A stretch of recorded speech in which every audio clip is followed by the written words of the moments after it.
Hello and welcome to another exciting fuck Alex Sanchez. Anyway, welcome to Super Desperation Radio.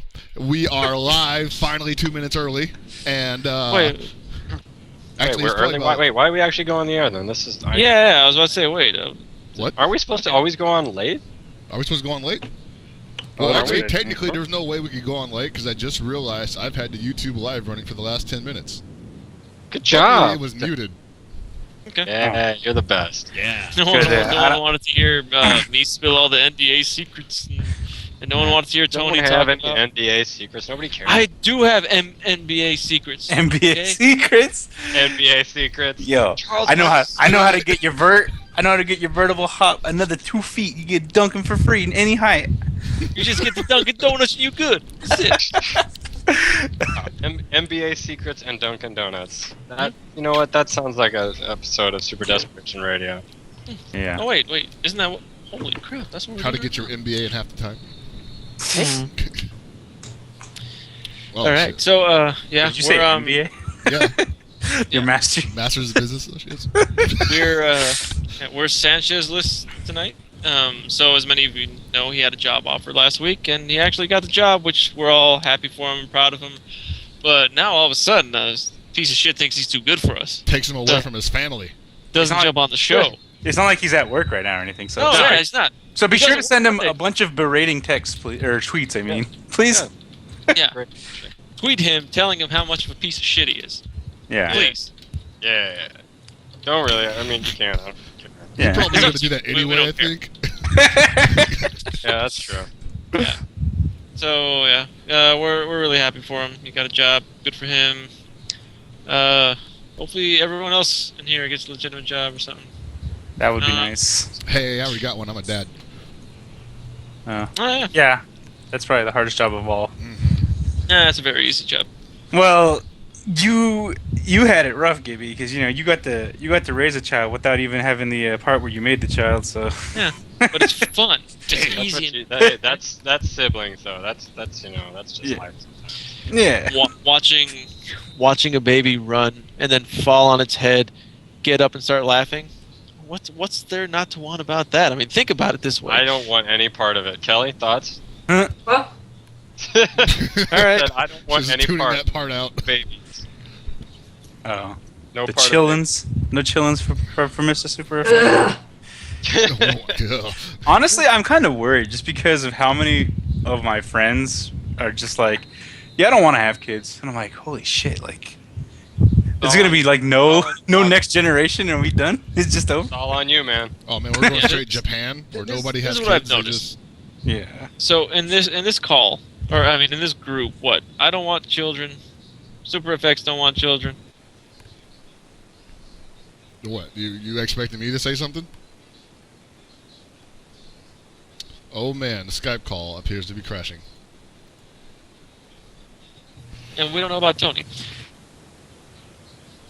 Are you guys hearing me? Am I talking to myself right now? Hey, it's a special episode of Super Desperation Radio featuring Hell Pockets.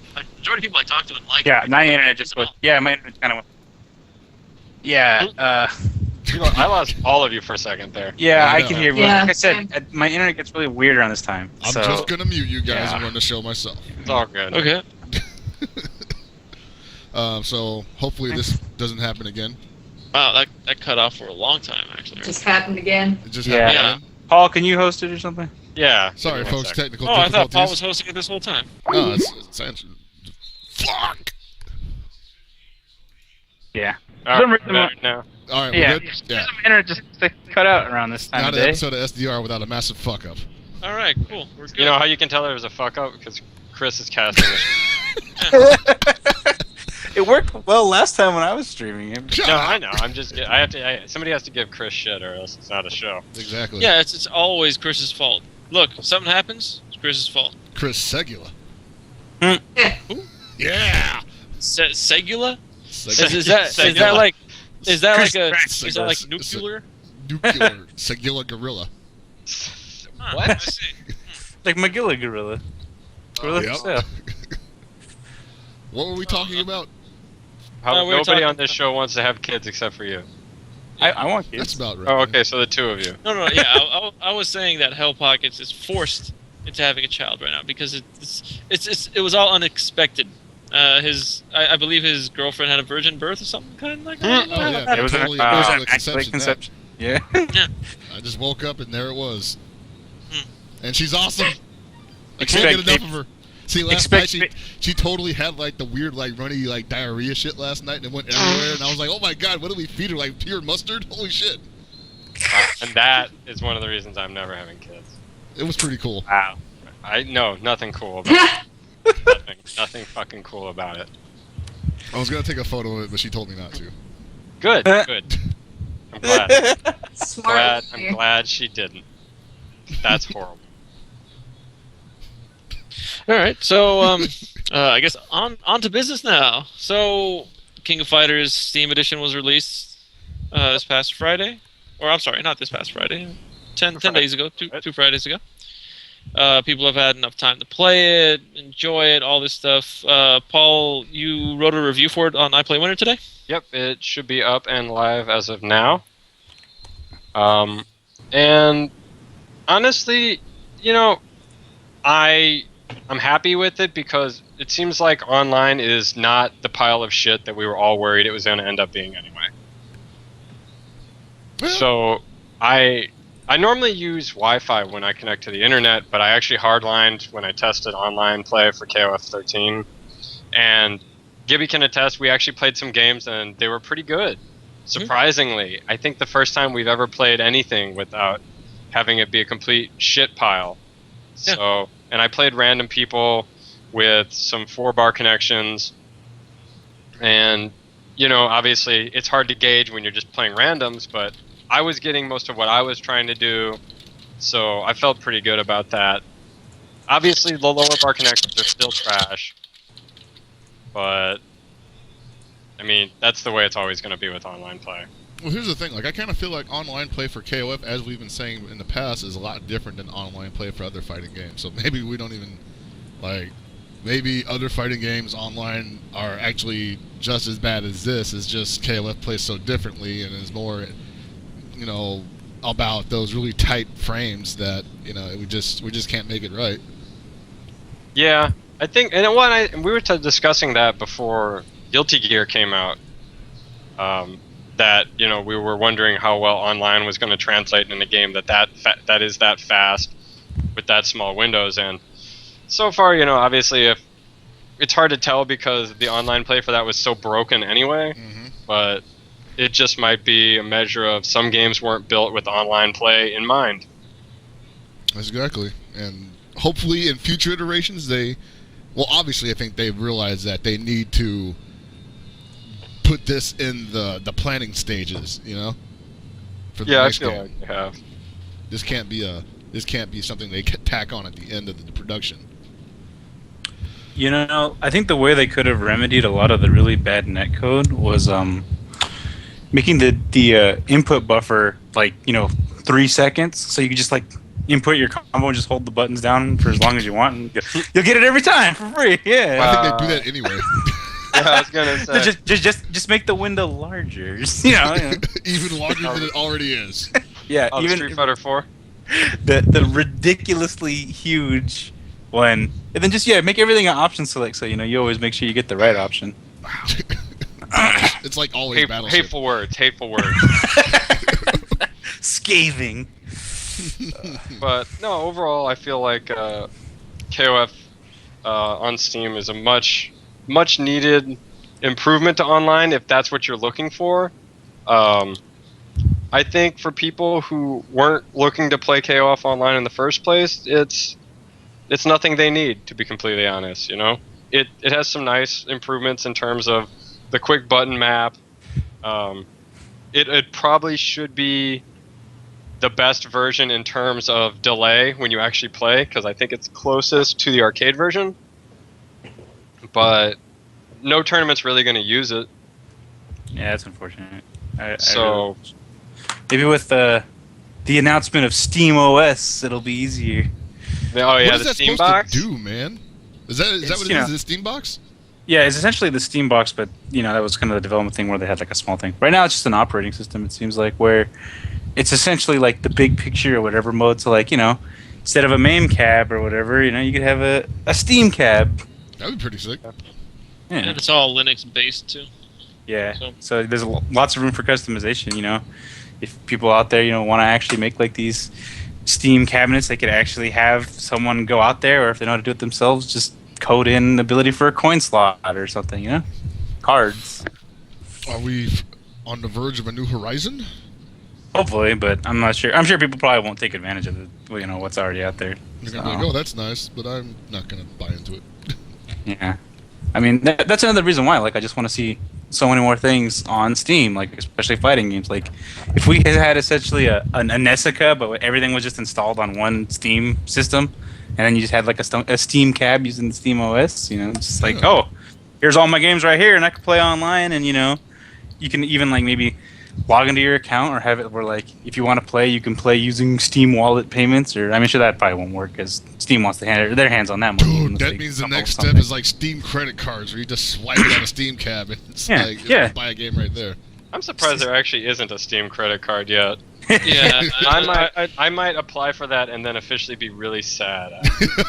Yeah, but I mean, think about it too. Like, you could have a cab and it'll have its own things, and then you could just have like, slots, like a USB port. Like, oh, I want to play on my pad or on my stick. It would be pretty cool. Hell and Valve is also not done with the announcements. I believe they're gonna have another 2 announcements the next 3 or 4 days, because I know the next one's coming in 48 hours. It's like TGS at home in the States. Yeah. Yeah. I mean, there's a very good chance one announcement is going to be Steambox, and everyone else is under the assumption that the following announcement is going to be Half-Life 2 episode 2.999999. Not quite 3. Hey, why not? We'll see what it is. Hopefully something good. Valve has yet to disappoint.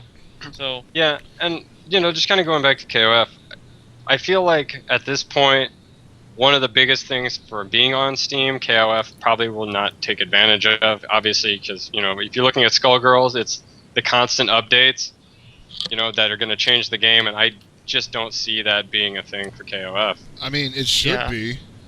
Yeah. Well, okay, should and will are two exactly. Horribly different things. Right.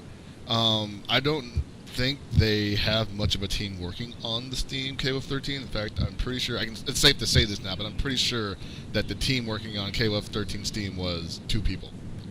Okay. So yeah, so I'm not keeping my hopes up on that one though. No, yeah. Well, I mean, to be fair, I mean the person who does the updates for Skullgirls is what, Mike Z and Render. Like, well, that's a good point. You have to look at it this way. From what we know publicly, the guys doing the updates for KOF Steam are just working on the online user interface. Yeah. Mm-hmm. And which doesn't mean that the company isn't working on stuff for it. It just means that... Yeah. It seemed like when it came down to the end, they had some specialized things, obviously, fix up the bells and whistles of online play, because that's kind of what people want these days. And that's actually interesting, because that tells a greater story towards what are they planning to do after that, because they wouldn't have bothered to fix it if they weren't going to do anything else to it, I think. Yeah. Hopefully. I mean, I don't know. Well, even as just a proof of concept showing that, hey, we actually can do this, I mean, we had a horrible track record, but this is shaping up pretty good, maybe by the time 14 or I don't know, Garo 2 or, Samurai Showdown Sen 2, maybe when those come out, Yeah, it could just be a framework for the future. Yeah, I don't know. In that case, I don't mind being a guinea pig. No, I definitely don't think... I don't feel like this was in vain at all. I'm just saying for people who already have bought the game on console, I don't think it's a necessary investment for them. Right. All I'm saying is, as someone who lost their King of Fighters 13 at EVO, this is pretty good. Replaced it for me. I can't believe it was at EVO that you lost King of Fighters 13. I figured it would have happened at NCR. I know. I mean, I felt like I went 0-2 without even signing up for the tournament. It's like, oh my god. That's it. So, yeah, I guess that covers everything for KOF 13. If you haven't already bought it, go buy it. If you want to play people online, and if you don't have the DLC characters for console, or if you want Climax, Yeah, that's a go ahead good and point. is Yeah. that there are free DLC characters. So if you didn't want to shell out the $15 just for the DLC characters, you can spend 30 and get the DLC characters for free in an improved package. So Yeah, because buying the Steam version is cheaper than buying the game used and buying the DLC. Console characters. yeah, that's true.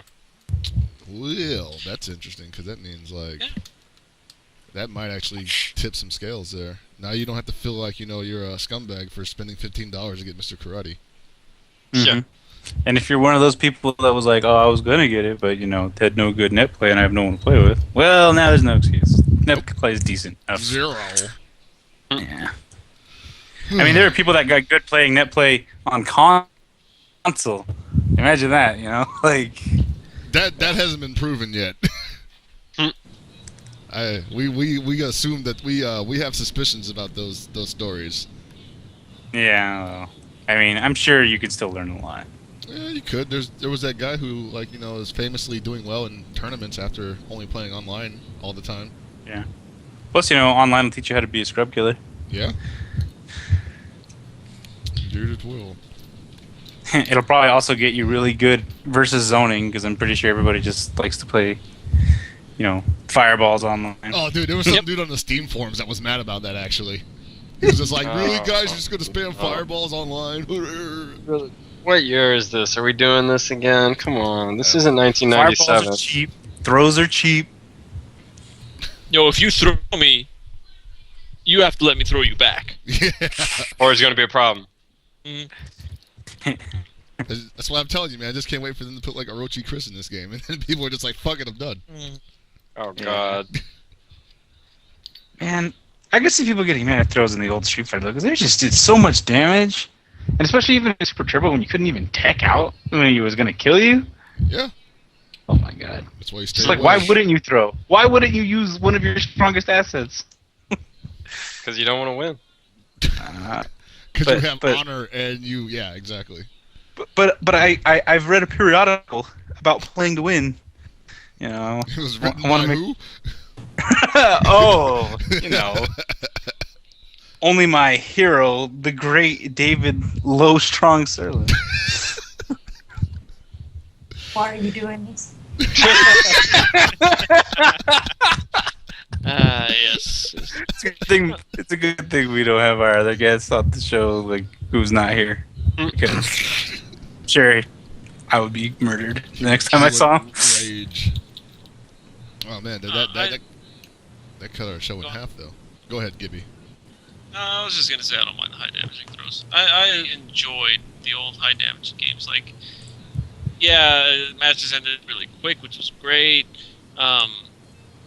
But it was more fun. It made you think even more. Like, every time you get hit, every time you hit someone, it means much more than now, where it's like, oh, I hit him with a standing fierce. Oh, that only took like 3% of his life, as opposed to the old games. I hit him with a standing fierce. That took like all of his life. Yeah. Like you really felt it. Getting hit by that 2-frame fierce. Yeah, but I mean, it did need to change. It changed for the better, I feel. We're getting slowly better at it. But anyway, we need to segue into a new topic here, because I want to talk about something real quick. Like, a lot of people have been... there's been a lot of Kickstarters for games lately. Like, like everybody seems to have an idea that looks really solid, and they're willing to put it out, and, they just want to get it crowdfunded. And unfortunately, one of, in my opinion, probably the more AAA titles to almost be happening... is currently, I wouldn't say it's underfunded, but I think it's undervalued and underrated, and nobody's really paying attention to it, because I've looked at the Twitter, and it doesn't have that many followers, and, well, whatever. Anyway, without further ado, I am, of course, talking about the River City Ransom Underground Kickstarter, which I actually found out about thanks to Super FX Paul. So, thanks for that, sir.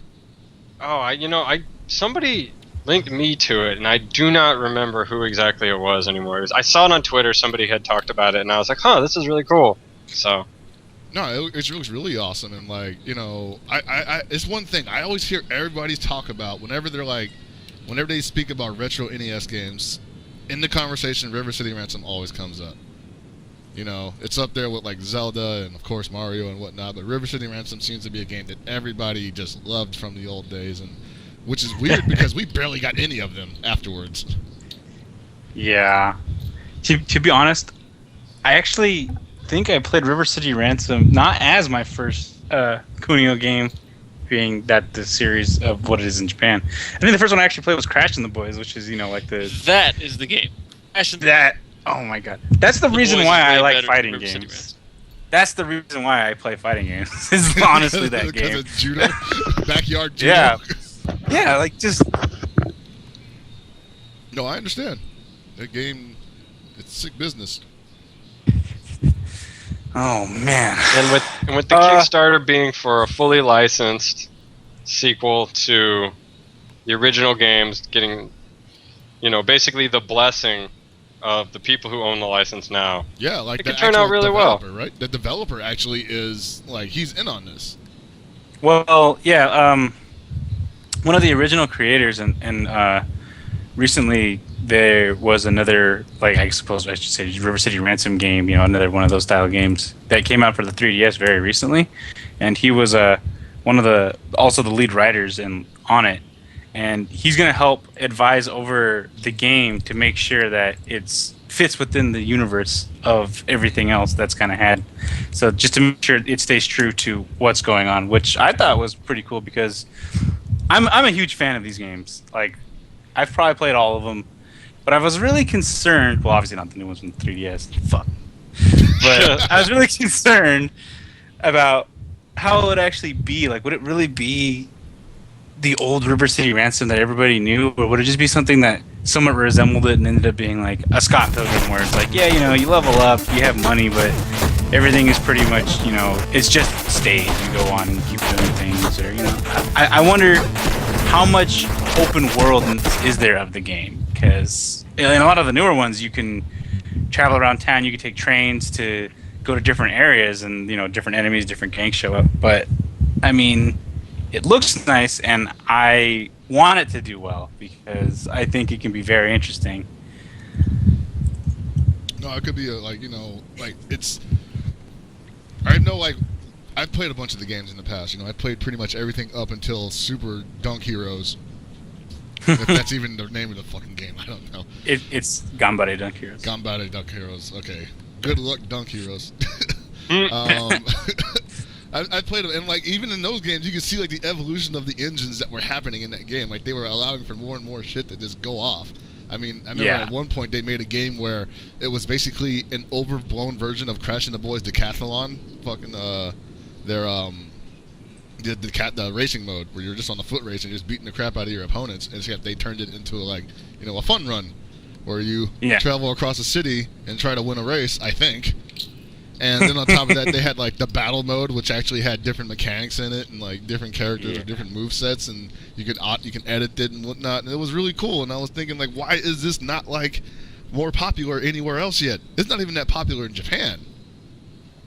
Yeah, it's really unfortunate because, especially with like the battle modes you were talking about, every character, they all have unique stats, and there are so many different moves that are done in so many different ways in that game that more than you would actually think about.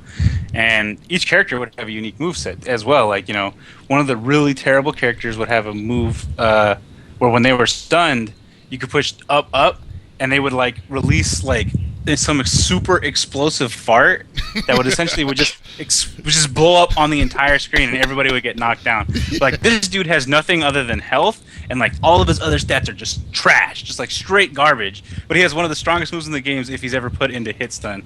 So it's really, like, don't sleep on this guy. Yeah, I mean, he's still a joke character, but it's pretty hilarious. But I mean, even in the newer versions, like especially the latest version on 3DS, there's a story. Not only can you go and you buy food from like the shops, it's pretty much so much like River City Ransom, but there's actually side quests and equipment along with learning new abilities, and then it really expands the world. But at the same time, it's also the battle mode and dodgeball. You can actually play Super Dodgeball on that as well. It's sweet. Yeah, you could play everything, but at the same time, in the battle mode, not only do they have pretty much all the old characters, They even have characters from Dodgeball. They have characters from the one where it's a fighting circuit game where you are in a tournament, a 2v2 tournament. Oh, right, yeah. And they even have, like, I don't know if you guys know who this is. You probably don't. Her name's Misuzu. She's the giant Sukeban. She's just a girl who's super huge. I was watching a match with her in it. She plays almost exactly like Hagar, honestly. She has the jumping body slam. She can pick people up and walk around with them. And like I'm talking original Final Fight Hagar, too. It's hilarious. Oh, my God. Yeah, she sounds like my kind of woman. You know, what's funny is I barely played River City Ransom when I was growing up. I played it once or twice, rented it. But the first Kunio game I ever actually played at length was World Cup 91 for Game Boy. And I had no idea that they were connected other than I just thought it was a graphics style that a certain team used. So I had no idea that... Was it World Cup 90? Maybe it was 90 instead of 91. But I had no idea that, you know, there were actually connections to all these games or anything like that. Yeah, neither did Yeah. I. They were so disjointed because of the copyright issues, I assume. And Yeah. you would every now and then you would find a game that had that same art style, and you kind of be like, "Hey, I remember this. This is like Super Dodgeball colors and whatnot." And then on top of that, the game is like super awesome on top of being familiar. So Yeah.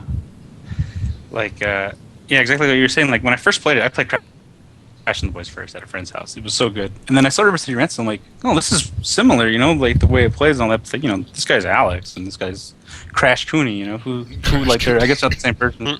But it turns out they are, obviously in Japan. It was just the way it was localized, And I was, at the very end, when you beat Crash and the Boys Street Challenge, it shows, coming soon, Crash and the Boys Ice Challenge. And I was waiting for that game for years to come out. it actually did come out.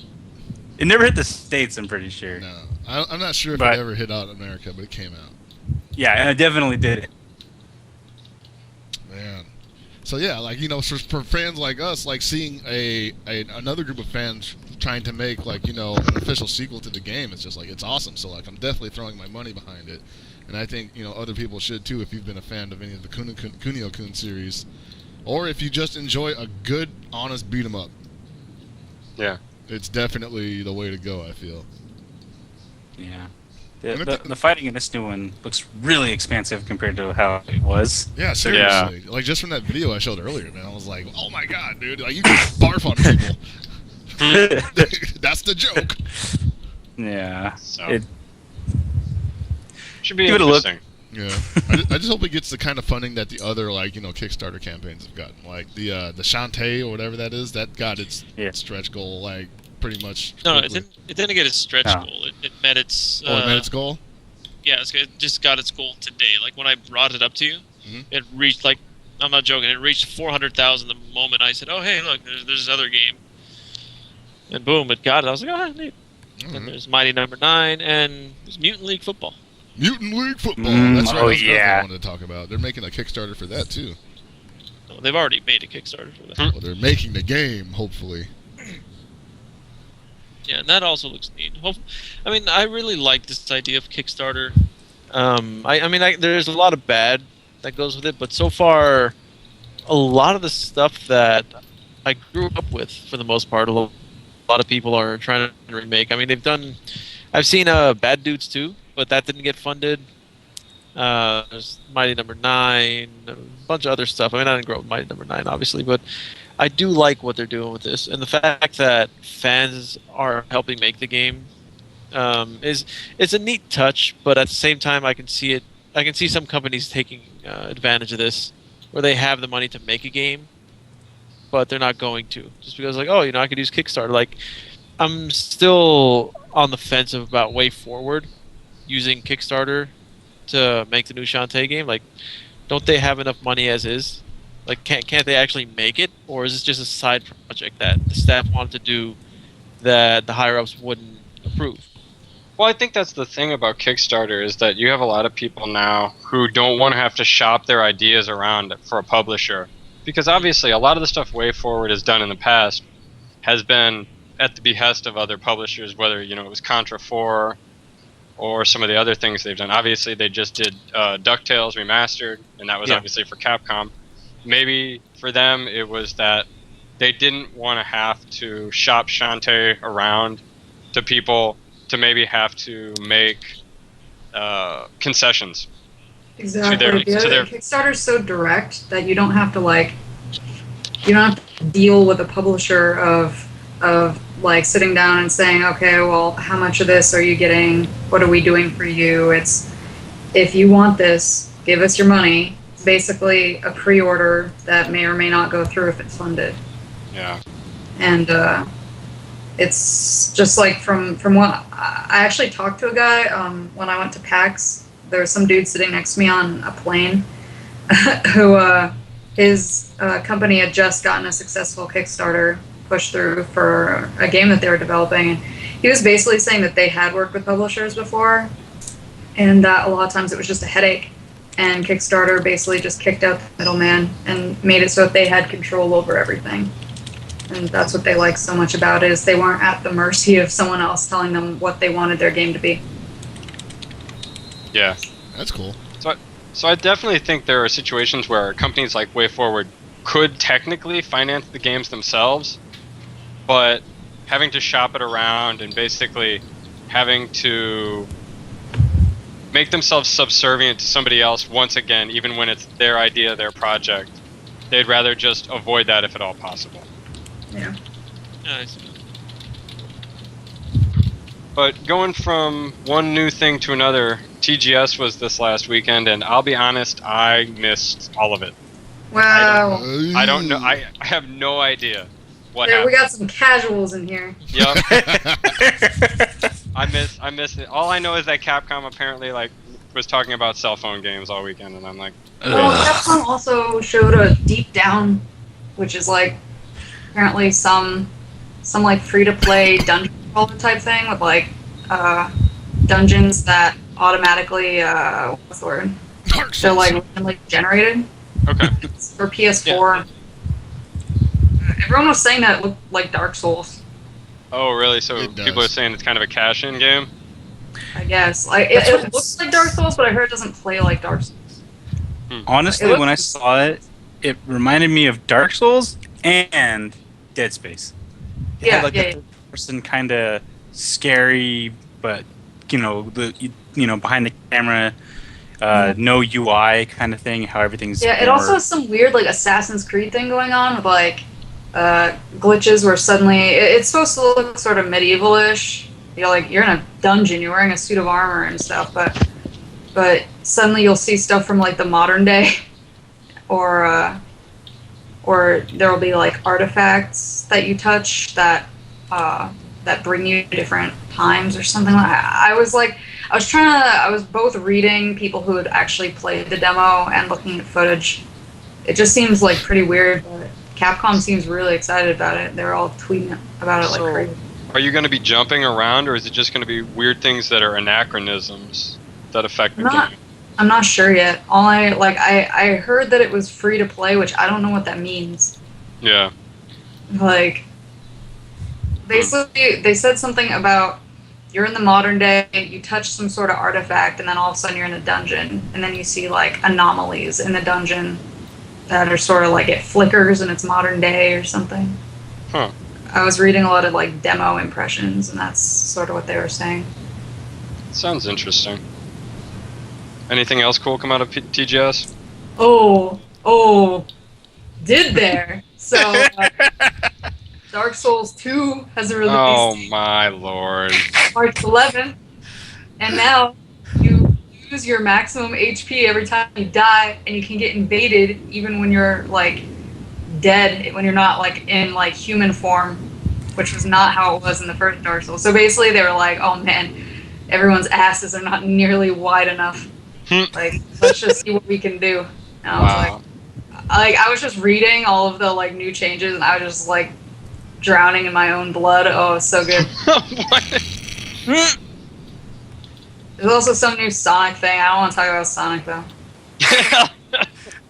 They Oh, actually and had a nerd the to- JoJo's fighting game is getting localized. Oh yeah, Did hear No. about that's it. pretty. That's gonna be really cool, especially because JoJo is such a huge franchise all over the world. I mean, Yeah. at this point, everybody knows what it is, more or less. I'm still wondering though, is the localization going to change names?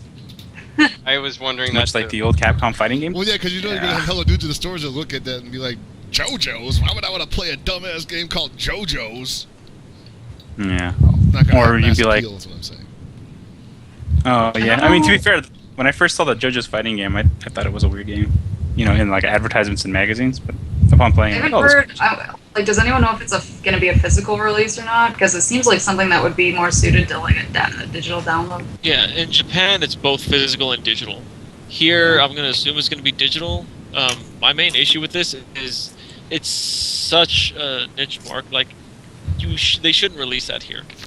It's not gonna do well at all. Like, I can't see this game doing well in any way. Go home, Gibby. I am home. I'm always home. I gotta agree with you. I don't see this doing that well. It's all right. So like, yeah, sure. America is more open to anime than it ever has been in the past, but there's still a lot that it's missed, and a lot that it'll never catch up with, basically. Look, we are getting Aquapazza in America. JoJo's can come out here too. Okay, that's all I'm gonna say. Just saying, man, it's like a little bit easier to probably sell Aquapazza to people than JoJo's. No. It's I think water pizza, Chris. Water. Yeah. Nobody gives a shit about water pizza. JoJo's actually has a fan base. I have to know 8 black people that love water pizza. Okay, so hey, to be fair, I probably know the same people. JoJo's already has a fan base. Water Pizza didn't have much of a fan base. It was just like, oh hey, it's anime. Let me buy it. JoJo's actually has a fan base. Plus, the look is much more appealing than Aquapazza. Like, Yeah, the game looks sick. Well, let's face it, who's going to buy this game anyway? It's going to be fighting game players. So, of course, the same I'm people going to buy it. Damn. There's a lot of people that are... And Kelly's going to buy it. Yeah, it's going to be My fighting only complaint... game players, and it's going to be anime people. That's it. Like, the only people who are going to buy it that aren't in those two demographics are just people like, oh, what is this? Oh, this looks pretty neat. Let me pick it up. I think my Then child would enjoy this. JoJo's Bizarre Adventure. Yeah. Look, did you never rent games from the store or anything when you were a kid? Like, I don't know what this Did you is. I'm have going to pick it childhood? up. Yeah, exactly. Yeah. Let's see. I would have played something like that when I was a kid based on it looking cool. Yeah. In fact, I did play a bunch of stuff that was based on anime as a kid just because it looked a lot of stuff based on renting, that look man. It's cool. renting. Check out It's YouTube. buying. Well, Think no, about all the it's gonna be games. digital. Holy shit. Think about all the games you got. Just Untitled alone. Yeah. Rygar. Like, Yeah. this just hits all the right notes for me. It's got a Ry, it's got a Gar, it sounds like he's just snarling it. Snowboard Kids? What a sick name. Right? Snowboard Kids is sick. Okay, look. Based on name alone, I bought STG Strike Gunner. I don't know Why what wouldn't it you? is. I would have been mad at you if you didn't. It had Mega Beam Cannon. Think about that. The Not No Winter Olympics? Hell Oh. name. I've definitely had my fair share of games based on names, but at the same time, a lot of them were pretty awful. No, Dude, oh yeah, of actually- course. But The for the box most art, you're like, this game looks so sick, and you had nothing to go on. But for the most part, it's been a positive experience for me. Gungrave, that game is fucking amazing. Both of them are amazing. But I already And knew I that bought game was gonna this on be name alone. But I I know, I actually did did have research when I two was a kid. questions. My thing about JoJo's is I want to know how long they're going to keep updating it in Japan online, and if we're going to be getting the most recent version whenever we get it. Yeah, and I want to know if we're going to get digital or physical. Because Actually, If I had what I to know- guess, I would say digital, just because Yeah. I don't think physical makes any sense over here. Yeah, physical here's- will be too much production cost. Here's the thing, though. It's obviously no. going to be too much production cost, right? But if they honestly think there's a market, do you not think that they would give us the same kind of incentives that they did for the Japanese market, where like the special edition included like a fucking golden lithograph, a statue, God knows what else? If they know there's a market in the US, so they're going to release it here, do you not think they would try to fence those same items to the niche market and try to make as much money as they possibly can on the few sales that they are assured to make? All right, now that's a good question tough. because there's definitely been Japanese companies that have been in the same situation as these guys are in. Like Square Enix was in that situation, and they definitely released stuff in Japan that they didn't release over here. So Yeah. it's a maybe. The thing is, I think that Alex might be on the right track in the sense that they'll have the digital release, right? And they have the extremely limited super deluxe, version that you could only buy a physical copy, maybe only like 5,000 ever printed in like the entire United States. It would be cool if it was something like Namco offers it to be ordered from their website. Does anybody else remember when Nintendo did that with Electroplankton? Yeah, I remember that. I don't even want to talk about ordering things off of Namco's website. Scamco. Good old Scamco. Scamco. Well, it's not that big of a deal for them now that I realize because they've already brought you guys up, have talked about, in regards to JoJo's, about some key points, but you guys missed one about the localization. Voiceovers. I think it's going to be Japanese. Do you think they're going to keep Japanese? Do you I think they're going to hire some of the best, Gibby's favorite, Steve Bloom, to do every JoJo ever? Oh. I'm just saying, it already has a AAA vocal cast for the Japanese version, and the people that are JoJo know who these people are. Yeah. So but the thing I was gonna wonder though is that, oh crap, I forgot now because we've gotten so off track. Continue, Gibby. Let me think. Yeah, I have like way more remember- TGS stuff, dude. Yeah, the We're all thing people hung need up to on old remember about JoJo's. releasing games here in the States is that companies need to produce X amount of a game, minimum, in order for it to come out in the US. I know this is an Xbox thing. I don't know if Sony still does this. Because you need to produce, if I remember right, it's like 50,000 copies of a game in order for it to actually come out. So I don't see 50,000 copies of this game selling. Even if you have like limited special edition or whatever. No, I can agree with that. Who even made that rule? That's the dumbest thing I've ever heard. America. Yeah, I think that's Microsoft. Like, I don't know if Sony goes by that. If they do, that sucks because Sony's much more flexible. If it is true, yeah, damn it, we're not seeing a physical copy. Okay. Now, Jeez, here's I'm my reading chat concern. right now. God damn it. My main concern, now that I remember, is that JoJo's is a game that is going to be bought by fans of JoJo, right? Yes. Yeah. But when you think about it, most of the people I know that really like JoJo already bought the game. How is that going to... Yeah, are they going to buy it again? Hold on. Let me ask Paul a question really quickly. Okay. How many copies of Accent Core do you own? I don't want to talk about it. There you go. I mean, I know the same's for Sparkster because... what did he tell me? He has he bought the digital version, and then I think he bought 2 PS2 versions, and then he also got Japanese Plus R now, and I mean... I'm sure Paul is probably about 3 or 4 times that. Different. Though, I have 6 copies of Accent Core. I have the I think you have Xbox a problem, version, Paul. the PS3 version, the Japanese PS3 version, AC from Japan, AC from America, and AC Plus from America. Dude, we got stage of intervention for Paul. At this point, the only thing Paul can't play Accent Core on in his home is probably the Betamax player. We're working Yeah, on if it. somebody's I like a fan, can they're probably gonna figure get it out. everything. I can figure it out. Oh man, this guy's going crazy with his Guilty Gear money. But at the same time, it's a totally different situation though. That's different release versions and stuff, and different consoles. And then, in this case, this game's still pretty brand new. So people that bought the import, people that imported it, may not feel the crunch to buy it once it comes home, unless there's an incentive. The thing about it for me is that I want to buy it. I waited on the Japanese release because I honestly didn't want to spend the money at the time. But I would honestly hesitate to buy the digital. If it was only digital in America, I would probably just import a Japanese physical copy. Yeah. Mm-hmm. Just because I always prefer to have a physical copy over a digital copy. And this is only for digital. This is only for physical copies. People could still just download it, especially if it ends up being $15. That's probably going to be a big deal.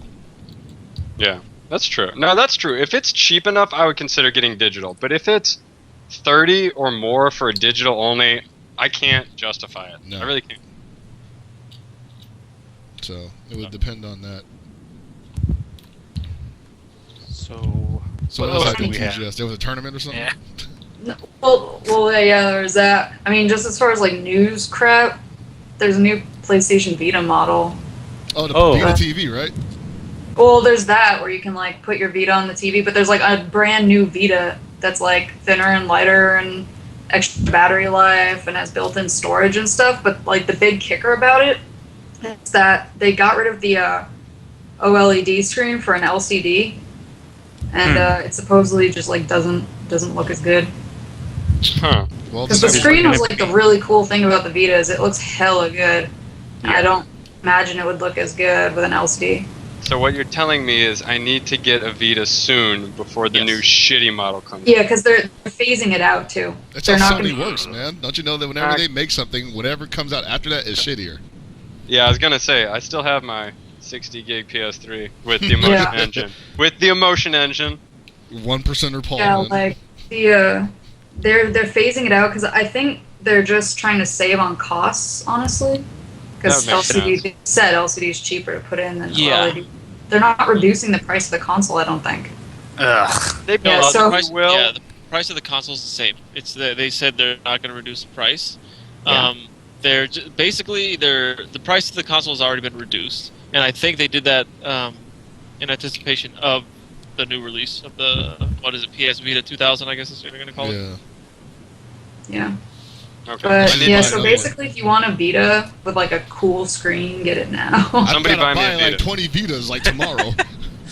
Chris, buy me a Vita. I might have to do that, man. This sounds like I'm about to like come up. Excellent, excellent. Buy me a Vita as well, Chris. I've done Jesus so much for Christ, you. where was this like a year ago when I was like, hey, which one of you guys getting a Vita? I need somebody to play Ragnarok Odyssey with. Honestly, had they not cut off American entry into PSO2, I would already have a Vita. Oh my god, I know, man. But I heard if you haven't made a Japanese account and you're in America by now, You're they'll gonna get just banned. you're gonna get banned. It's fucked up. That sucks. Yeah? Well, Oh. the reason I didn't get a Vita is because I read that all the Dragon Quest games are going to be coming out on 3DS. So I was like, well, I decided to hold out for a while, and then Dragon Quest VII was being remade, and I'm like, oh well, now I got to get one, and I eventually got a 3DS, and I still don't have a game for it. I've had it for quite some time now. No games, but I do want a Vita. My baby's mama has a 3DS. All she plays is Animal Crossing. Everyone I know with 3DS only plays Animal Crossing. Yeah. Isn't that right, don't know. people in this call? I don't know. Trevor, hop off my junk. I don't know what you're talking about. But I yeah, don't have a problem, Gibby. yeah, and in I don't know, I really like my Vita. I mean, like, about a month, some of you may or may not convert to Pokemon X or Y. oh, What the hell is Both that? can be played. Kelly just killed her microphone with that. It's done. You know what that reminded me of? Like, have you guys ever seen the Vent harassment videos? Where they totally trolled that dude in the WoW chat? Yes. Yeah, That's that's what I was harassment thinking stuff. right there. That's so old. With the Duke Nukem quotes and shit like that. Yeah. Yeah. I definitely remember Leather those. belt. Ah! Oh my god. Blow it out your ass. Yeah, Chris taking us back to like 2005 now. I'm back in high school all of a sudden. But yeah, I like my Vita. I mean, it doesn't have like a ton of games, like an overwhelming amount, but there's good stuff out for it. And Oh, yeah. you also like have access to the PS1 games that are available on it and all that garbage. It's, I don't know. And with the possibility of crossplay with PS4 and the way they're talking about integrating them, I'm more Yeah. convinced to get a Vita now too. I think all that stuff's really cool. So. Yeah. I just want a Vita because I know once PS4 comes out, a lot of developers are going to start working with it, just because Sony's kind of sort of hinting that it's going to be mandatory to make a crossplay for these games. Also, I mean, just the PS Vita is just like right now, like specs wise, it's superior to the 3DS. So I'm just hoping that they make something that just pushes the limits of the system, that has Yeah. amazing gameplay, story, that has the works. But you know, that's probably asking for too much. Possibly. All right. Anything else from TGS? Yeah. I don't know. Just like, I mean, there was like some other stuff. Like there's another Phantasy Star coming out for Vita. Fuck that Phantasy shit. Star Nova. Fuck that. Fuck. And then there was like a really long Metal Gear Solid 5 demo, and there's a Monster Hunter coming out for Vita too. Yeah. There's a lot of like Vita and Sony news. Man, fuck Sega. I agree with. I thought one thing that was really cool that I'm not sure if anyone else is gonna think is cool, but Sony basically said that for designing the PS4 controller, they actually went to like FPS and shooter devs and were like, please weigh in on this because a lot of FPS devs didn't like the DualShock on the PS3 for shooters, and so they like went and got their input to make the controller better for shooters, and I thought that was cool. Well, that's very smart of them because I mean, let's face it, this generation is all about shooters. Oh yeah. So making your control more friendly to shooting, like gamers who play shooters, is the smart thing to do. But, Yeah, I'm dude, I pretty mean, I sure won't it even was play the shooters. shoulder buttons because like almost all the, I think all shooters use shoulder buttons, and if you're playing a shooting game, it kind of sucks using the play like PS3 shoulder button triggers. Yeah, I mean, I actually got extensions for my triggers on my PS3 that rounded them out a little more, like the 360 triggers, so that my fingers wouldn't slip off. So I mean, my hands get sweaty when I play, and I just won't. If like there's a game that's multi-platform that's a shooter, I will always get it on the 360 just because of the controller. I don't like shooters on the PS3 if I have a choice. Yeah, other the than stick placement's so much better. Yeah, other than Killzone, which I really love, I honestly won't play shooters on PS3. I mean, I didn't even get Killzone 3 because I didn't know enough people to play it. So I was just like, fuck it.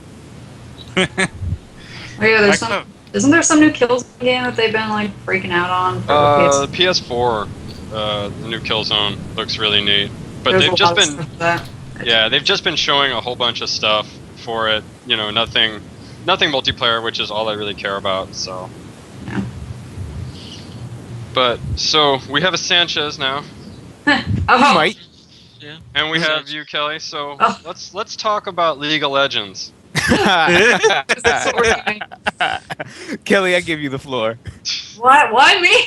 I was like the mousiest one there. Like So- out of our entire group, I was easily the most well behaved. You might have, I might have gotten excited when the applause sign was off. Yeah, you may have clapped. Oh my god, my clap, as anyone that knows me knows my clapping is vigorous. Yeah. Like, I am so close to bursting the skin off my palms when I clap. So, as some of you might know, if you follow Ultra David on Twitter, or our boy Henry Choi, or ETR, we went to that LOL thing in Culver City, and after a couple talking to, they got kicked out. And you might be thinking, just how offensive and how ruckus, what kind of ruckus these guys were bringing that, the man would bring the hammer down and just boot him out of the event. And apparently it doesn't take much. So we initially got there. There might have been some slight consumption of alcohol, nothing that, would not allow you to drive. Let me just put that out there. Because I've definitely seen David way more wasted. I don't know what you're talking about. That was something I saw a lot of on Twitter. Was people were like, well, maybe if they weren't drunk and belligerent, it's like, holy crap. Like, first of all, I didn't have a sip of alcohol. I think, Sanchez, you didn't either. I didn't. I had to drive, so I didn't have anything. Yeah, so we didn't have anything. I think everyone else had like the equivalent of like a drink with dinner, if that. Like, Yeah. it was not a sizable amount of alcohol. Wasn't Yeah, and it was right? also diluted. Just Yeah. as It is wasn't the way. straight friggin' alcohol. It was like something in Sprite or something. Yo, Like, throwing David Yeah. under the bus. Yo. David throws himself under. David lives under the bus. All right, he is probably he is probably the dumbest and smartest person I've ever met at the exact same time. But that said, let me just give you a rundown of the happenings. We get there. Some of the matches start up. They're kind of shitty because the teams are just getting walloped. Like, they were really big landslides, and it was a best of one. Like, that's it. There wasn't like a set being run for the matches. So we get a little rowdy when a first blood happens because, obviously we're betting on stupid things, so we're betting on first bloods. And as what's about to happen and doesn't, we kind of have a back and forth of giving odds to each other. It's like David wants me to give him 2-1 because some summoner spells were used. I didn't want to do that because I thought it was unfair. We had some discussion. Afterwards, some dude comes by very politely, just asked us if we could keep it down, maybe watch the language a little bit, which is totally reasonable. I can understand that this sort of thing... No, I'll give it to him. This sort of thing might be geared to a younger audience. It is rated T for teen. So perhaps we're using too far of an adult language. And let's be fair, a lot of their player base is also underage. Rated T for teen? Yeah. So immediately, we were just kind of surprised by the phrasing of, you're kind of cheering at the wrong times. Yeah. We thought that was weird. Like, we were like, there's a right time? Like, to be fair, they gave us some rules right at the beginning of the thing. There's no flash photography, no such and fuck, no other thing, and have fun. And it was like it was a bullet point with just 3 things, but apparently there's like a bunch of subsections that we had to read somewhere, like maybe it's in the Summoner's Code, I didn't know. So this guy comes up and tells us we're cheering at the wrong time. Immediately, ETR, or Christian, turns around, like, he apologizes to the guy. He's like, yeah, we'll watch the language, we won't fucking swear. He turns around, looks at the guys behind us and tells them, please let me know if I'm actually ruining your experience. Like, I don't want to be a douche and fucking ruin your day if I'm being too loud. The guy sarcastically replies with, yeah, dude, I was the guy that called that guy over. There's like a fucking League of Legends app. I pressed the button that said, is this guy being a douche in front of you? And I just, Mr. Riot himself, send the word on high to get you out of here. No. The way he phrased it was even better. He said, there's an app, and it says, is this dude being loud at a League of Legends event? And then there's a button that says yes. Yeah, so the guy was totally cool with it. Like, a bunch of the people around us were actually having fun and, joining in on some of our stupidity. And there was a crowd behind us, like 8 dudes deep, that was being even more belligerent, cheering on some mysterious guy named Steve.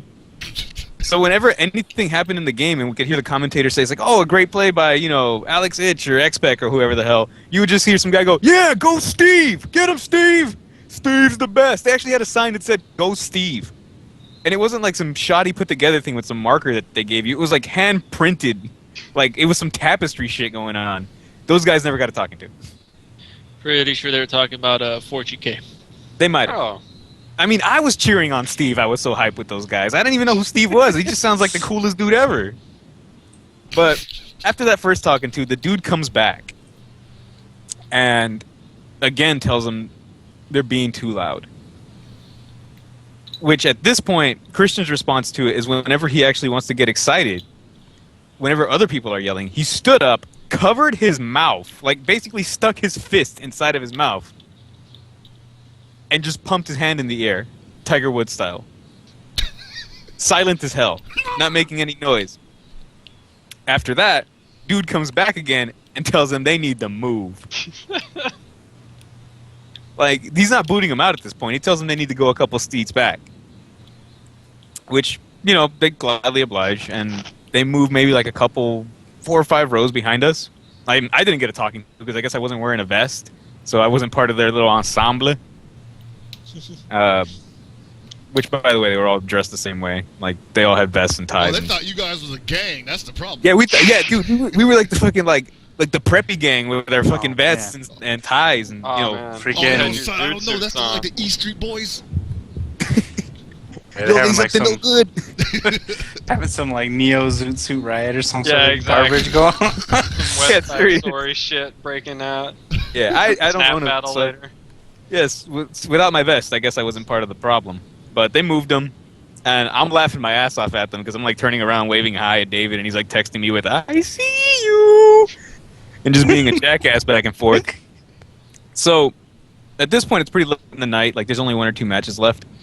So if you watch the footage, you'll see when they have some of the commentators on there. I think when it's like Rivington and Kobe or whoever the hell has the really weird eyebrows. There's a really good shot of the crowd because the camera's just angled between them directly onto the crowd. So people, like, the entire night were just kind of fucking around with them. Like, they'd stick their head in there and just kind of stare, like, 1,000-yard stare into the fucking camera and just be really creepy or make stupid faces or hold a sign up right in front of it because it's dead center on the screen, right? Like, the commentators are basically framing your action.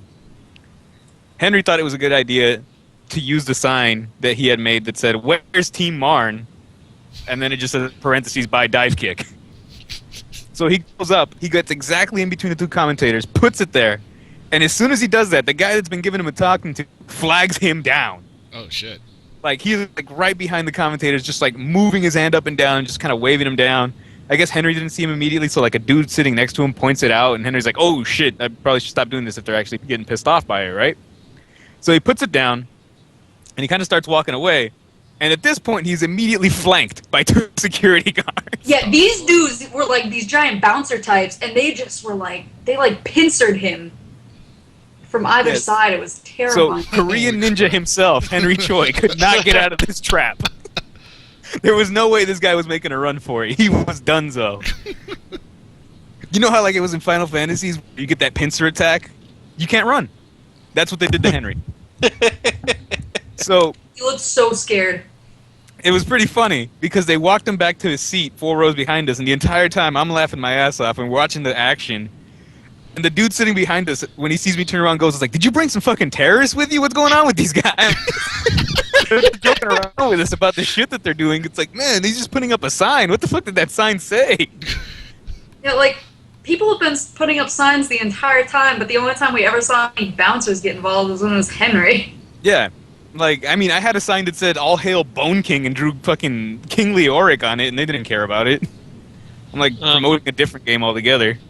I'm pretty sure they did that to Henry because, I mean, look at him. He's a small Asian man. He's pretty threatening. Oh, yeah, he is. Probably going to beat the hell out of some people. I mean, those scrawny-ass arms he has. So the interesting bit about Henry getting walked back to his seat is we're probably thinking, oh, they're going to sit him down and tell him to stay put, you know, give him some vigorous finger wagging. But as we're following the action of Henry being walked from one side of the auditorium to the other, when we start seeing the right side of the auditorium where ETR and David were sitting, there's already a dude talking to ETR. Some other security guard had already gotten up and started talking to Christian before Henry had been brought back and just started giving him the rundown. And asks him, "Where's the other guy in the plaid tie?" referring to David. And that exact moment, David comes back from the bathroom with phone in hand, just with like, "Pardon?" Like, David what's going walked on? straight into hell. Yeah, just walks in like, "Oh, hello." And they just boot their asses out. They fucking kick him out, and the last thing Christian had to say to them, or had to say to everybody actually, because he just stood up and in a pretty good tone of voice just told them, "They're kicking me out for putting up a sign that they fucking gave us." Because they did give us the supplies to make signs. We did make those signs, and not only did we make the signs, they approved them because they wouldn't let you have anything foul. Like, I couldn't draw a phallus or something on there and have it on the stream. They reviewed everybody's sign before they went into the auditorium. Yeah, they checked all the signs. Yeah, like when they saw my King Leoric one that said like "All Hail Bone King," one guy was like, "Hey, is that actually okay?" I was like, "Dude, there's no R there. It doesn't say All Hail Boner King. You're fine." Because they were, you know, they were policing that shit pretty well. So you would think that's it. They got kicked out, right? There's one last important bit to this story. So the last match between whoever the fuck teams was going to be super shitty because it was like the jobber teams fighting each other. It was seriously some bum fight shit for the last match. We decided just to go out and just meet, you know, the guys that had just gotten kicked out and leave, maybe get something to eat. So we walk outside. We're out of the lot. We're on the street. We're just kind of standing in the corner. And we're laughing about David getting kicked out. We're laughing at all of them for getting kicked out. And a dude from Riot comes out and asks me and Kelly for our badges or for our little bracelets. The reasoning was he asked us if we were with these other guys. Oh, shit. So we're out there talking to him, and he just comes out. It's like, "Hey, are you all together?" "Yeah." "Let me have your wristbands." Yo! Yeah, I was like, you didn't even notice I was there the entire time. That's how quiet I was. And now you're taking my wristband by association, even though I was perfectly fine. So what it sounds like is that they have really horrible, like, people and, like, you know, planning for all this. Like, oh, yeah, you know, we don't want people to be excited at video games. But they just, like, figure out, like, guys, I think they play fighting games. We need to get them out of here. I guess they just expect, like, a certain type of person who doesn't get that excited. I guess who, like, golf claps. I mean, even the commentators made a joke. the commentators were like, "Oh, nice golf clap for that amazing gank there." Like, Yeah. one of them said that a couple times because that's just how it was. Everyone was golf clapping, and Yeah. Well, we were getting excited about stuff. And Call that the element. we followed direct. Like, I mean, obviously, like I said, I was like totally. I wasn't silent, but I was very quiet. I was never talked to, but everyone else who we were with, like, they followed directions. When people came over and asked them to stop something or to change what they were doing, like, they did it. They followed every direction, and then got kicked out for doing something that Riot had supplied us with. Like, Yeah. basically, it seemed like whoever the stream producer was mad just initially with the stuff that had happened initially, and basically had it out for them after that. So, one thing I neglected to mention is that during one of the teams, I can't remember what the hell their names are. It's probably Ozone or Samsung and whatever the Yes. shit. One of the Korean Oh, teams, basically. Henry was cheering using like one of the Korean soccer chants, and he started cheering, obviously loudly. And another dude, a couple rows away, also started repeating the same chant because, you know, if you're Korean, you're going for your hometown boys, right? Mhm. Henry got a talking to. Dude over a couple rows away, nothing. Dude, this is like grade So- school all over again. It honestly did seem like they were kind of zeroing in on just Christian and Henry just for doing all this shit just initially. So, a problem I have is, okay, they obviously have a certain kind of production value that they want for their event, right? Like, they obviously spend a lot of money to set all this up, and they want to kind of control what's going on. They didn't forward that information to us. They gave us a really small set of rules, which we followed, and when we did break one of them, we apologized and immediately started following it by not swearing anymore. So I don't know where the problem lies. If we were talking so loudly, maybe explaining little things amongst ourselves, because ETR doesn't play LoL, he plays Dota, so I was explaining some of the little equivalents to it, where he was like, oh, what does that character do? I'm like, that's like Queen of Pain, so Cassidy can blink around like an idiot and do different stuff, and this is how it works. I realized after we left, one of their mics was right above our heads. Mhm. One of the cameras that panned around had a mic. So I'm wondering to myself, is that what's picking up all of our talking, all of our yelling? If so, wouldn't it be on the production part of this entire event to shut that mic off when the commentators are talking, or when a gank's about to happen, or when anything remotely exciting would occur? Like, Sounds like isn't it too far easier to police the production than it is to police the excitement of an audience? It's way This is ridiculous. Yeah, and I was mostly upset. I was upset that they like continued punishing Henry and ETR and David even after like they followed the rules every time that they were spoken to. They changed their behavior every time in accordance with what they were told to do, like to a T, and they were still getting yelled at and moved and like all of this stuff. It was just like. And what the other thing too is there was no communication between the Riot like crowd enforcers or whatever they are, because basically one guy who kept coming over came over twice, but then another guy came over and was talking to ETR, and some other person talked to him when he got up to like get food or something, because basically the stream producers just like told everyone, I guess, like, go yell at this guy. They didn't tell one person to do it. They told everyone to do it, and none of them were communicating. And so he got yelled at for, like, one thing by, like, 4 different people. Yeah, and at some He point, was like, yeah, someone already told me. See, that's Yeah, fucked up. he because also- that's like some shit where they do where they're all like, okay, this guy's not, being belligerent, so let's hammer him some more. Like if it's like some dude that ain't taking shit, they'll talk to him once and wait for him to actually mess up again before they do it again. Yeah, he wasn't messing up anymore. They were just all yelling at him because they weren't communicating that he had stopped. And even after he had stopped, it felt like they were still working on old orders to deal with him, even though he hadn't been doing anything anymore. That's some bullshit. at some point, Christian did ask, who's making these decisions, right? Like, after he got the talking to by the different person. And the basic response was like, this is just word from on high, like the production staff. And I'm like, oh man, has Mr. Riot himself figured out who we are? Is he like stroking his white cat in the chair that's facing the wrong direction? It's like, I will have no more of this ETR and his rambunctious ways. Isn't that right, little Priscilla? you know, just fucking exactly, Mad just Cat?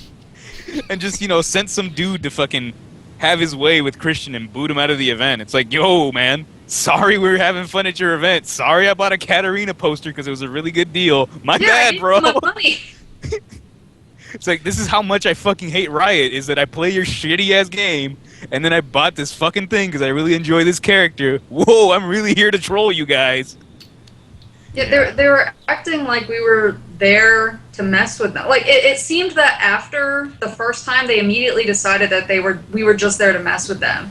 When like I play the game, I really like the game. We all like the game. We were just being excited, and then we followed their orders that they gave to us. But that's not and the point. they just weren't communicating. The thing is, like, God you were forbid there. any of these guys go down to Atlanta for final round. Yeah. I mean, even if you were I'm there pretty just sure to mess with Shin Blanca would kick all of you guys out the moment you start getting. Or people would shake the stage with how hard they're pounding on it and yelling. That's what happens in Atlanta. Yeah. The issue Like, for me I mean, I don't even mind. Like, they have a show to run. That's their thing. Like, I respect that they want to have a certain level of production values, but they have to outline their expectations. yeah. Of Especially the when you're crowd, paying to be and there. then they have to actually communicate amongst their staff, so they're not just harassing someone who is following the rules after they get talked to. Like, it was really ridiculous, and I was really mad that I got my pass taken away when I hadn't been spoken to once because I was so quiet, and then like just by association they took my pass because I happen to know them. Like, Yeah. Well, you shouldn't have given him the pass back. You should have just Yeah, I've walked been away. like, F you. Yeah, exactly. That's what I'm like. No. I think it's ridiculous that people paid good money to go to these qualifiers. They were not handed a comprehensive set of rules, and then they were thrown out and not refunded.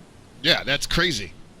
That's the If kind you're of gonna shit. throw the me other thing out. about it was like they had plenty of time to go over rules at the beginning, but they had some dude dancing up on the stage like making bad jokes the entire time. Like, Wow. there was all this time before the qualifiers actually started, and they had whoever it was. I don't know who he is. I'm not really involved in like the LOL like community personalities, but they had some guy up there who was like making jokes and doing stuff, and I think he was the one who did go over the rules, and he basically said like don't set anything on fire and like don't punch each other. Like that's he was sort of joking about the rules and didn't actually give expectations. He didn't actually give like the real rules. He was just sort of like, oh yeah, don't punch each other, like don't get too belligerent. No. That just makes me want to Why punch no somebody. gangs? Applause. Like, Yeah, I'm kind of upset now to learn that I can't go to a Riot event and start a mosh pit. Exactly. What's the point of going Kinda otherwise? sucks. Why did they call it Aren't they Riot? called? Yeah, aren't they So- called Riot Games? Yeah. So how much is it for a ticket to one of these events? I have no idea. I actually didn't know because David bought my ticket. Yeah, David, David where's hooked us David up. at? I saw him on Skype. Here's the thing I did know is that the one for the finals was like close to $100, wasn't it? It's like 75 or over. Wow. They're moderately expensive. Yeah, they're moderate. Realistically speaking, like any amount of money you paid to be somewhere is binding. You know, you paid your money, Apparently, you get what you want. It was like 25 to $35. Yeah. The other thing is that, I mean, they don't even have to run down a huge rule list of what you can't do. Because, I mean, I understand that could be sort of prohibited by time and just a hassle. But if they had said, like, treat this like a TV show filming, like, and keep your, like, disruptiveness to that sort of standard, that's all they would have had to say. Yeah. Like that's it, and they didn't. They basically said do whatever you want as long as you're not like injuring people. Like that's almost word for word what they said. But then by do whatever you want and get excited, they meant please don't. So I don't know, but I don't know. It was really weird. And then I was mad about the Twitter dealio afterwards, where a bunch of people in the esports community sort of came out in reaction to David saying that he got kicked out, and were basically like, well, maybe if you weren't a drunk asshole, And it was like, were you there? Do you know how little anyone, like, no one was even buzzed by the end of the night. That's how little they had to drink. They weren't being drunk or belligerent. They were being excited and stopped when they were asked. But it honestly sounds like you guys were bullied, like, by a corporation. Like, that That's what I sounds really felt. terrible. Like, Well, that is really horrible, and I'm sure Riot doesn't care. And that's Yeah. the worst part. Here's my question. Alex, I saw you put up a quote like a few days ago, or when it happened, saying something like, if you did this, like, this is typical practice at any sporting event. If you do this, you get booted. Was that Oh legit? god, that was ridiculous. That was actually, so I believe that was our good buddy DJ Wheat replying to David, because he basically said, you know, if you're going to this event to be belligerent and drunk, what do you expect is going to happen? David replied with, you know, that's a false assumption that isn't even entirely true, because they weren't that belligerent, they weren't that drunk, they were actually following the rules for the most part. Up until the swearing thing, which was immediately stopped, at which point they were completely following the rules. So, for him to say that that kind of behavior would get you kicked out of any sporting event has told me one thing. You were picked last for every school event ever in sports. You have not done sports in your life. You have not gone to any sporting game ever. David is a frat boy, football, and NHL hooligan. If you think he has gotten kicked out of NHL events for being drunk and stupid, you're stupid. I have seen David basically shit himself, drunk. I have seen David so drunk that he forgot where his absinthe bottle was, asked me the next day, and I told him I drank it all and I kept the spoon. I assure you, David can do much worse. And I can also assure you he has not gotten kicked out of any sporting event, because, for the most part, these professional sporting events know better than to have a camera on somebody that's barfing on somebody else. No better than to have a camera on the dude that's flipping double-barrel birds at the audience.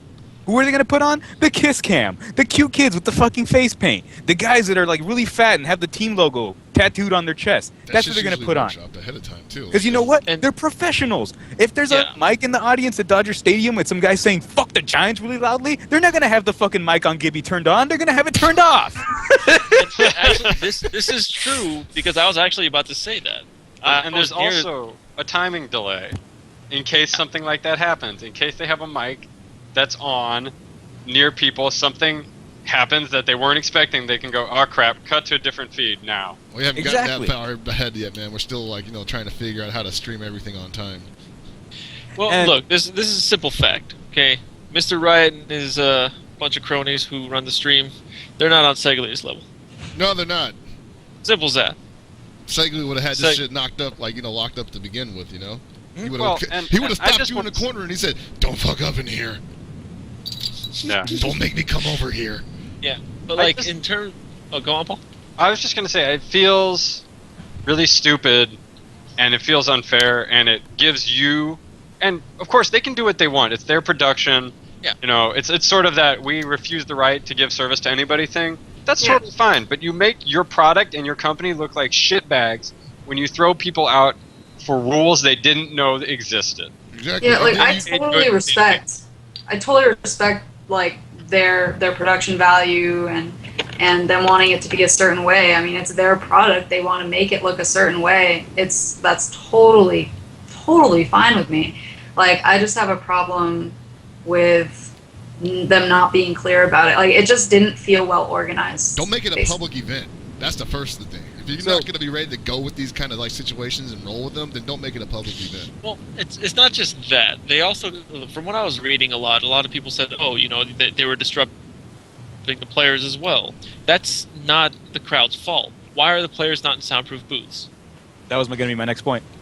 Like, if they Yeah. can make the argument that we are somehow distracting these players, which by at this point being professional players should not be so easily swayed by crowd noise and heckling, if there was any, you know, this shouldn't be an issue. So, if they are being bothered by it, isn't it on the company or the presenters back to have a soundproof booth for them, or accommodate them with headphones that just blot out all extra noise? Well, why Yeah. do that when we can just hold people to imaginary standards? Yeah. Let me Because, I mean, just give a. Wasn't the international? Weren't they in soundproof booths for that? Oh yeah. Oh yeah, definitely. And the international was basically like a metal concert from what I saw. Yeah. Yeah, every time I checked it out, I just saw people going nuts. Like every second, people were just cheering and just yelling. I was like, "Whoa, There what's was like this?" the only thing I was waiting at the international to happen that didn't was somebody go for like a sick tower dive, and then some dude just jump off the balcony and be like, "I'm diving too!" And you know what? People probably would have fucking cheered for that shit. No, like the thing that bothers me about this whole situation is, so like you were saying that DJ Wheat said you can't really act this way in normal sporting events and all this stuff. Like camera work alone, production, all that stuff aside, you won't get kicked out of an event for being rowdy as shit. Like No. I've been to Dodger games where I've seen San Francisco fans just get treated like complete shit. Beer thrown on them, nachos thrown on them, shoes, whatever you could think of, thrown on them in front of security, in front of people. Like this happened. I was sitting between home plate and the Dodger dugout, and I'm just looking at this shit. I'm laughing. I find it hilarious. You see people working the stadium just looking and just giggling. They're not going to do anything about it. Same thing happens in a good chunk of football games. Look at soccer games. People beat the shit out of each other in the crowd. And while I can say that's not something we want to promote at all, because that's horrible, and those people should be thrown out for all of those things. Now, I'm not saying it's good. I'm just pointing out the stuff that happens, and then all they give them a stern talking to, and that's it. I think the only thing we can assume from all of this is that I don't think DJ Wheat's been to an actual sporting event. Yeah, that's the point we're trying to make. It's like we're not advocating like hooliganism and being violent towards other audience members, because that's actually kind of shitty. Because I've definitely seen people get booted in the back of the head at fucking sporting events, and that's really fucked up. What's that famous video where the dude gets kicked out that Chinese the Chinese football match where the dude like they talk trash to each other. The guy turns around to like stretch and he just gets booted down in his flight of bleachers. That's vicious. That's some life altering shit. We are not advocating that. We're trying to prove a point that the shit David was doing would not get him kicked out of anything. Yeah. Well, not just that, just the cheering, the heckling, all that stuff. You could be at any sporting event except golf and tennis. I know, that's like the only whack part. Yeah. Like you could sit in the crowd. You could just sit there and you could sit right behind the catcher at a Dodger game and bash him. Call him whatever obscene things you can, and you're not going to get booted. Yeah. You're going to get treated like shit from the people around you if you're going against the home team, but that's about it. Like this event, you guys told me you were cheering whenever someone would die. Yeah, because there wasn't really a team we would like outside of Henry, who was cheering for the Korean team, and outside of myself, who was cheering for the one Spanish player on any of the teams. Like there wasn't any really like directed cheering. And to say that we were heckling, I honestly can't think of one, because heckling would involve us actually knowing the players' names and knowing enough about them to specifically attack them. Like, we couldn't start a Daryl chant for any of them. We were just like, yo, man, that guy's going to get first blood. Here's $1. Says it does. And then we would cheer. Yeah, that was the thing, is that everyone around us, too, was like, every time someone would come over and talk to us, or especially after they got moved, they were like, what? They were like, why are you getting talked to? Why'd they get moved? Like, everyone around us was just as confused as we were. If that gives you an idea of the level of activity that we had. Like, when the people who are sitting directly in front of, behind, and on the side of you have no idea what you're doing wrong. Yeah. Hey, man, it's like... Nah, sorry. Kelly... Yeah, I was just going to say, Kelly, I think you did deserve to get kicked out because you were not participating in any way as an audience member. You were just sitting there quietly doing nothing. I failed to see why... Riot so unhyped. Yeah. I was the same as every other audience member on the other side of the room.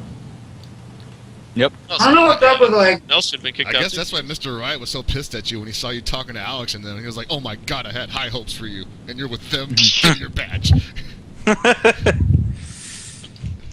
You didn't speak.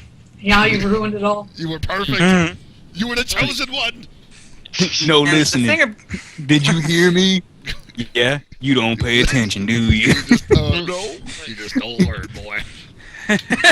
Like Alex said earlier, if you're at a major sporting event, they're going to change cameras and do all this stuff. Like, I watched a few minutes of it, the league event, to see how many different camera shots they had. They could have changed cameras at any second.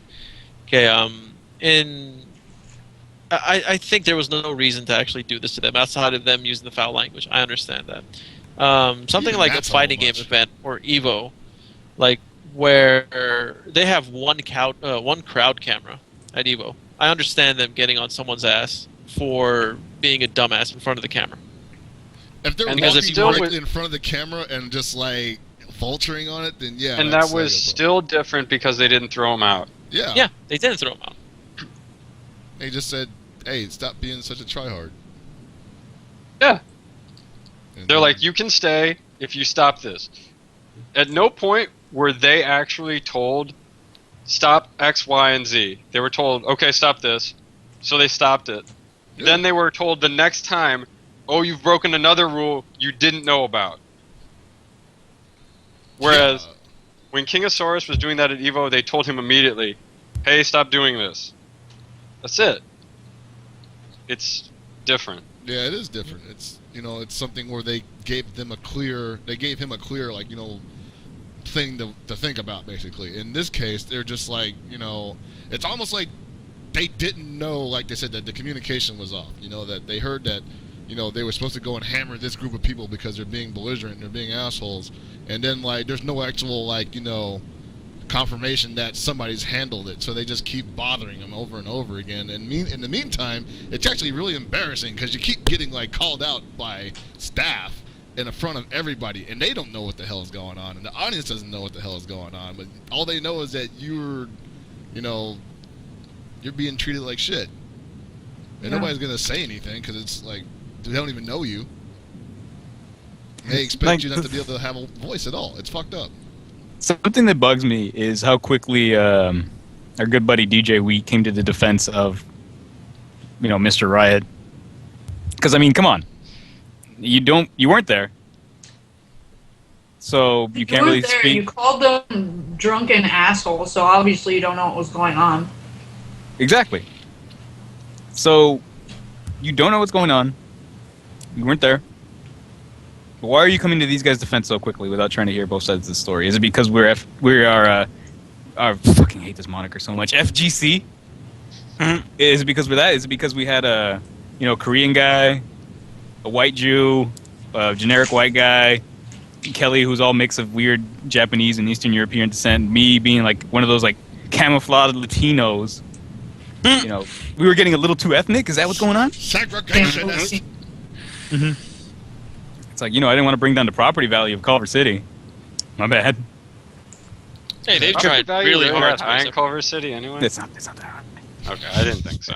I mean, David lives there, so Wow, Oh, they'll let can't be anyone that in. high. Right. they'd let anybody in. That's right. I mean, it's just one of those things, like when you see references made to, heaviest air quotations ever, unprofessionalism, it's like, what the fuck exactly are you referring to? What is your standard of professionalism? Oh, some white guy in a business suit. Got it. Not wearing a tie, but a blazer? Yes. Are we doing commentary right now? Are we having like really snide, smarky remarks? Just, oh, I don't think that was a good play, Jeff. It's like, what the fuck kind of standard are you adhering to? I don't get it. I mean, I don't want to say that he's racist, but he's white, so make your own conclusions. Wow. I just can't help but feel like this had to be a breakdown in communication. Like, yes, it's very possible that these guys are humongous cocks, but at the same time, how could they justify this other than saying that we believe that you are all drunk and being belligerent, and that just scares the crap out of us. So we decided to nip it in the bud and throw you out, It doesn't make any sense otherwise. The funniest shit is that last bit of the story where they take Kelly and Mine's badge, because we didn't do shit. I think maybe the entire night I gave one whoop out. They just like, whoop! That was it. And I was like, that's how excited I was. That was like the only time I was genuinely excited. And maybe there was like, yo, give me that $1 when I snatched it off fucking David. You said, yo, give me that $1. I'm pretty sure that set off some red flags. It might have. It's like, Yeah. Oh man, they're doing some sort of Okay, illegal look. sports No. gambling. You said yo right away. Oh, You used Jesus. street slang. All right. They knew you were one of them. Oh man, Man, I I should've with just the started- 80 double cross from the triple Just gonna set start like, just set off some alarms and start breaking into like some weird Spanglish. It's not even my native tongue. Just like going into mixes of other Spanish. Like, oye chico, dame $2. Lo que te está diciendo amigo. Mira este Riot Games. Lock it down. Lock it Alec, down. wow. Alex, serious question. If, say, Hell Pockets and I were to have gone with you guys, okay, we don't dress all fancy like you, ETR, I would have Henry, gotten and arrested. I'm all just that telling you stuff. right now. What do you think would have happened to us, especially me, considering I don't drink? Like, what do you think they would have done and said to me? That's a good question. Like, I'm pretty sure, homie they sent over to talk to us the first time might have like looked at Chris and then given Henry a talking to anyway. He probably wanted to see the guy eye to eye. Or it's like actually more than anything, I think if Chris was there, they would have wondered how that one black guy got in because. Yeah, I saw you reference that. No, I would have. No, I would have like. That's actually. I'm sure I would have gotten at least like I'm not proud of it or anything, but when something like that happens to me, I would have definitely been very, antagonistic because I would have felt attacked, and maybe it's something I got to get over personally, but like when you come at me like that and I feel like I haven't done anything wrong and you're not explaining to me why you think I did something wrong, I just, you might get hammer-fisted. Yeah. No, because here's the thing. You probably would have asked to speak with Mr. Riot. Like, I want Mr. Riot himself to tell me why I'm pissing him off, why I'm, doing a disservice to his entire event. I want Mr. Riot to 1v1 me mid, no summoners. Yeah. Oh damn, no summoners? No summoners. Like, let's see how hood this guy is. I don't think Mr. Riot's gonna win that. Mr. Riot ain't seeing me. No, Mr. Riot ain't down for that. No, He's not about that life. Mr. Riot does not bang. No, Mr. Riot don't bang. He don't bang. But here's a funny thing. And a quick aside, this is an observation I made of every esports event I've been to, is the number of people of color. And I don't mean Asians, because, let's be real. So, I kept a running tally. There were, from my count, 6 people that were Latino at the event. 3 of them were the guys that replaced ETR, Christian, and David when they got moved. Yo, the scabs? Number of black people. I made this question earlier on the internet. 0.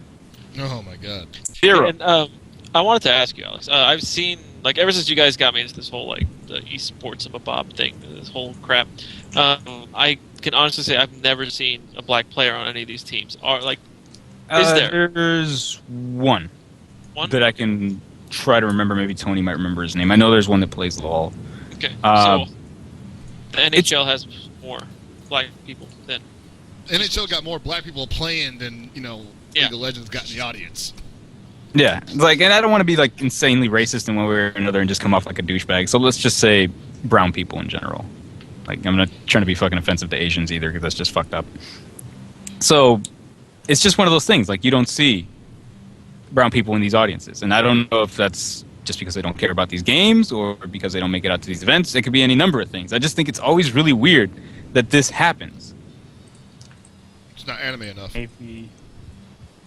Well, I don't even know what that means. Chris is positing that apparently... League of Legends just ain't anime enough.